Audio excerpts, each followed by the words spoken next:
everybody, MDpolo here at Range USA in Carmel, Indiana.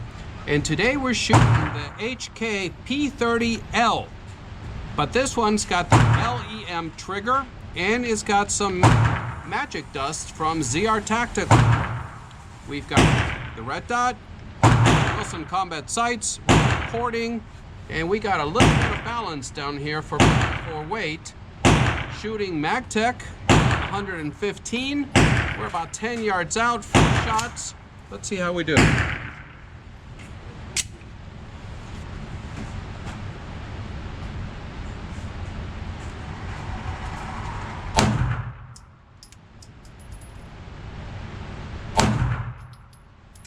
Wow.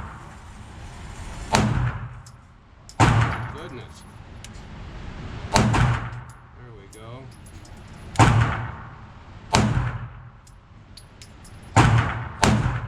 All over the place.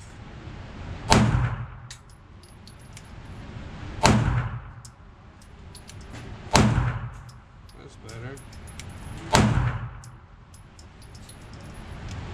So 10 quick rounds. This LEM trigger, I need to get used to it again, but I can tell you the porting on this thing works like a charm. Let me turn you around and show you what happened. Good or bad, I always show you what happened.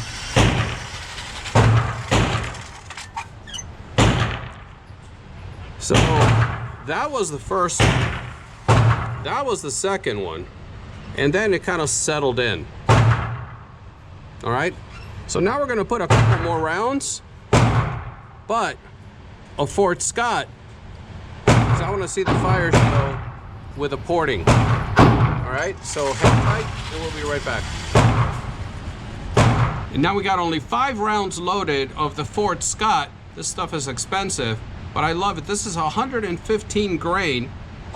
Normally shoot the 85 grain and is nickel plated. And we're also still 10 yards out. And I just want to see what kind of fireball comes out of this.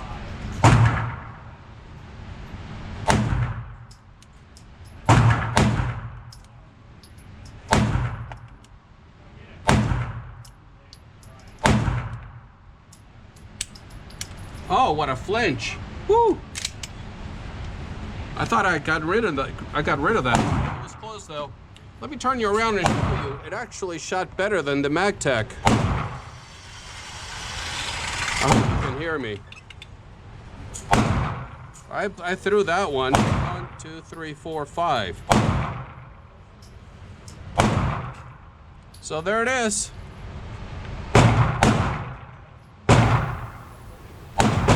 Now let's go to the tabletop. And we're back from the range with a H&K P30-L by ZR Tactical Solutions. Now this video is not going to be very long, at least I hope. I've done a video in the past about 2 years ago about the P30-L. That one was a tactical, but it was a lot more detailed, so you can go and check that one. I'll try to put a card up here if I can figure out how to do that. And you can check out the specs and more of a detailed review. That one had a threaded barrel and was a model that was not imported to the US by H&K, but the specs, everything is going to be the same. Now this started its life as a regular P30-L until ZR Tactical got their hands on it, and just like the other P30Ls, it's got a 4.45 inch barrel. It is cold hammer forged. Capacity, it's got the long grip of 17+1. It comes with 2 metal mags from HK. It weighs just under 28 ounces unloaded. And the factory price on this is about $1,075. But locally you can get it all day. Well, not all day, but whenever you can find it, you can get them for about $600–700. So it's a very high quality pistol that can be had for relatively not too much money. So starting at the top, what did ZR do to this?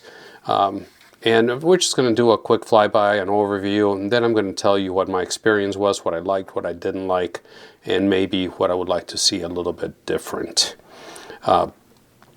Starting up here at the slide, you can tell that ZR changed the sights we've got Wilson combat sights now that work really well. The back one is just blacked out.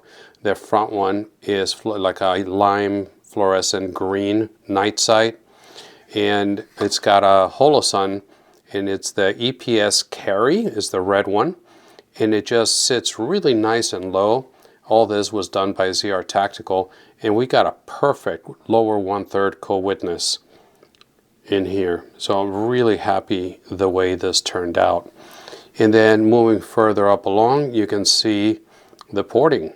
So it's a 3-hole porting on the front, and it really made a difference in shooting it out there. We'll talk a little bit more when we discuss the shooting experience and my likes and dislikes. The other thing, as you can see here, is once it was milled, then the slide was Cerakoted, a battleship gray. I love this color, and I think it complements the gun very well.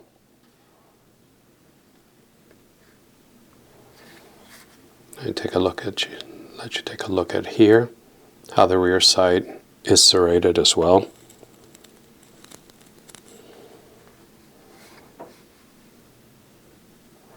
As far as the trigger mechanism, everything is 100% factory stock. This is the LEM trigger system. We'll take a look at that in a second.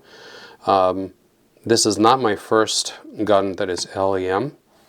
Actually, this is my third with the LEM trigger, and I have some thoughts about that as well.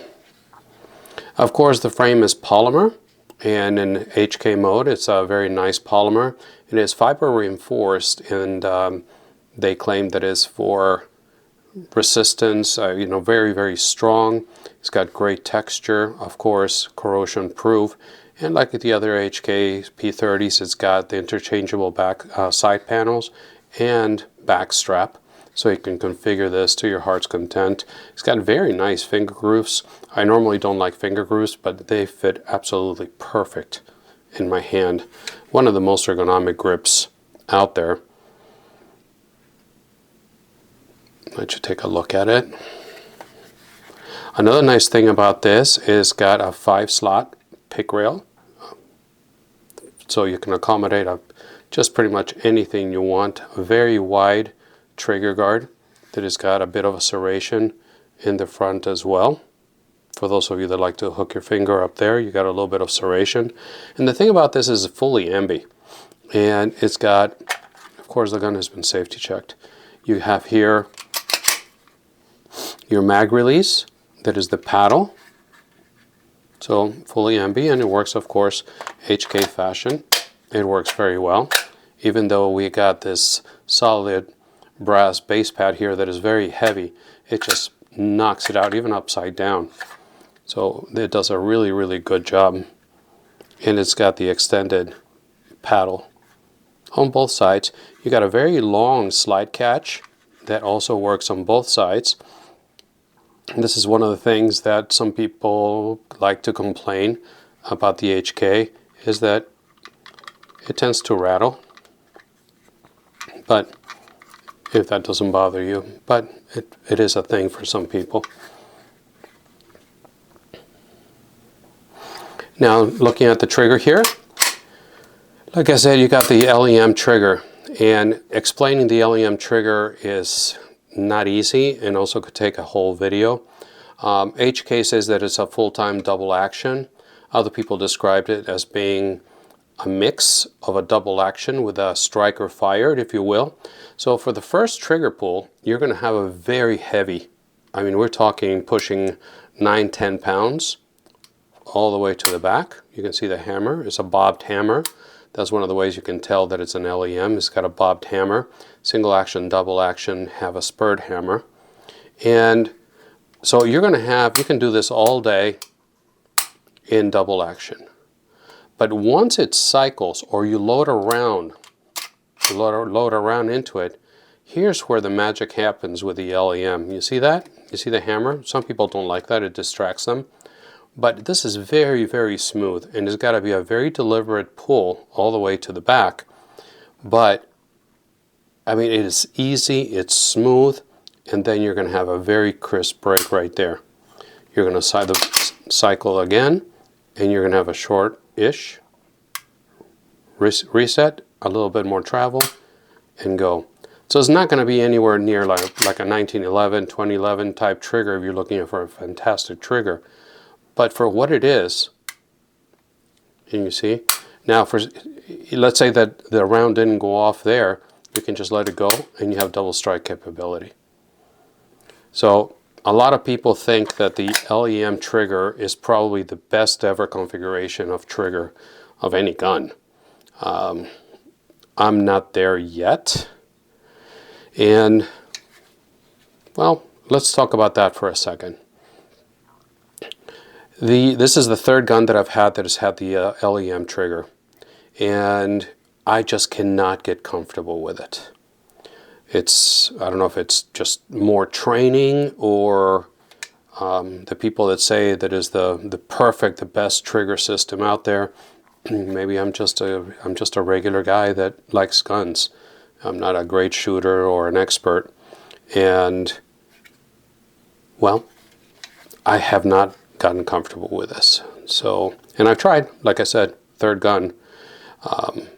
But it's just doesn't seem to be my thing. If you saw my shooting video, I was pretty much all over the place. It took a lot of attention and a lot of concentration to just pull the group that I did, and was by no means anything to call home about.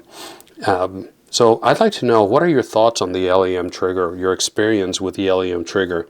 And did you have problems at the beginning? Did you have any issues getting comfortable with the LEM trigger? And then if you did, what did you do to get over that and get comfortable with it?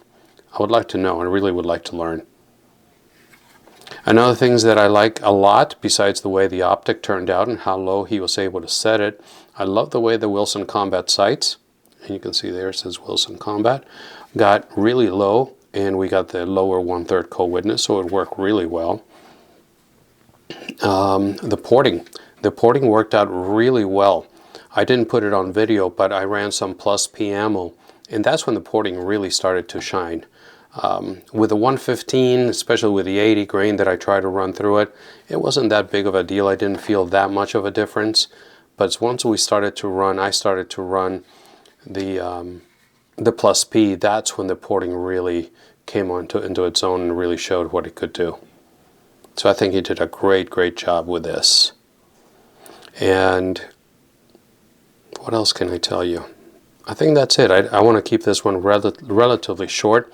He does the base pads for HKs, and it's solid brass. They're heavy, and he does them also for Walthers, for Glocks. And it's not a plus anything, it's just a heavy base pad, and it helped a lot in the balance of the gun. Especially once the ammo started to go, lighter and lighter as you started to shoot, and we had less and less ammo. Normally the grip gets lighter, but with this, it retained a really nice balance, so I enjoyed it very much. He also says that part of the design philosophy behind this is for self-defense. God forbid you are out of ammo, the threat is still coming at you, now they're on top of you or whatever, you can just grab this and just hammer it into their skull. And kind of like a skull crusher. But I never thought about it that way until he mentioned it the other day. And it really does make sense, and I can see that working. So there it is, the HK P30-L by ZR Tactical. What are your thoughts on this? I would really like to know what you think about it. And I would like to say thank you to ZR Tactical for putting this together and letting me show it to you guys. So that's it for today. Please remember that I upload videos every Friday morning. They're also going into Rumble. I'm uploading comments and content as well over to Instagram, as well as, like I said, Rumble and X, Twitter. So give me a follow there as well if you like. I would really appreciate it. So once again, thank you for stopping by. And until the next time, God bless.